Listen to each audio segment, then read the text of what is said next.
Jharkhand BJP के 7 मोर्चा की बैठक रांची में आयोजित की गई और बैठक में सभी मोर्चा के पदाधिकारियों और सदस्यों को कई दिशा निर्देश दिए गए। इन्हीं मुद्दों पर बीजेपी के प्रदेश महामंत्री प्रदीप वर्मा से बात की हमारे संवाददाता राकेश ने। राजनीति में तमाम हलचलों के बीच बीजेपी ने अपने संगठन को मजबूत और करने की कोशिश की है और एक बार फिर से 7 मोर्चा की एक बैठक बुलाई है। उसमें जो एजेंडा तय होगा उसको लेकर आगे की तैयारी की जा सकेगी और कहीं न कहीं इन सारे मुद्दों पे बातचीत के लिए हमारे साथ प्रदेश के महामंत्री हैं, उनसे बातचीत करेंगे और किस तरीके की परिस्थितियां बनती हैं। किस तरीके से लगता है प्रदीप जी आज की परिस्थिति नजर आ रही राजनीतिक परिस्थिति? और भारतीय जनता पार्टी सर्वस्पर्शी, सर्वव्यापी, सर्वग्राही एक संगठन की कल्पना करता है और इस कल्पना को साकार करने में भारतीय जनता पार्टी के 7 मोर्चों की भूमिका बड़ी महत्वपूर्ण होती है।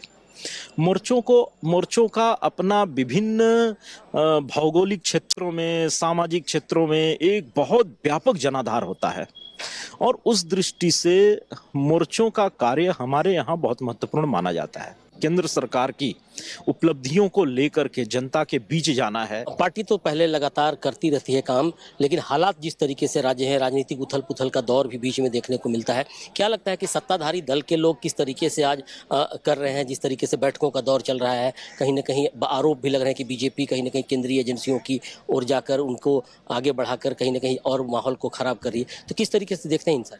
देखिए, जब से आदरणीय प्रधानमंत्री नरेंद्र भाई मोदी देश के प्रधानमंत्री बने, उस समय उन्होंने बड़े स्पष्ट शब्दों में कह दिया था, न खाएंगे न खाने देंगे। तरीके से झारखंड में अकूत संपत्ति बरामद हो रही है। सत्ता में बैठे लोग, प्रशासनिक अधिकारियों की सांठ-गांठ से जनता का पैसा, विकास का पैसा लूटा जा रहा है।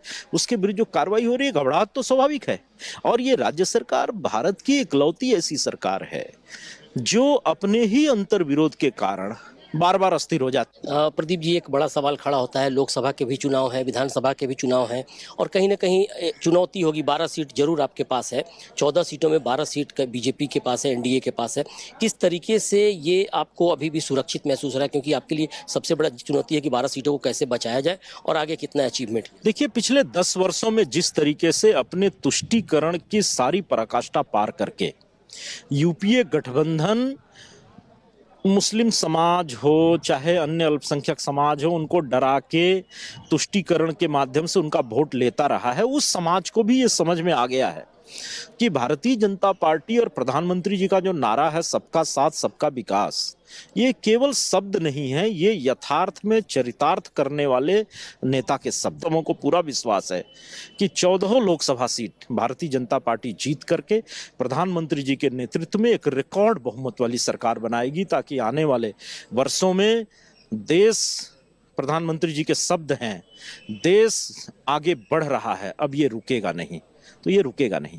तो तमाम चीज़ें और खास करके जिस तरीके से पूरे देश का माहौल है और उसके बाद से राज्य की बात की जाए तो कहीं ना कहीं बीजेपी की अहम भूमिका नजर आती है और राज्य में जिस तरीके से लोकसभा के चुनाव हैं उसमें कहीं ना कहीं अभी से पूरी ताकत के साथ और पूरे सहयोग के साथ आगे बढ़ने की तैयारी है। अब देखना है कि राज्य में जो हालात हैं उससे कैसे आगे बढ़ा जा सकता है और पूरे देश में किस प्रकार से फिर से एक बार मोदी की सरकार बन पाती है। सहयोग कौशल के साथ राकेश कुमार, न्यूज 11 भारत, रांची।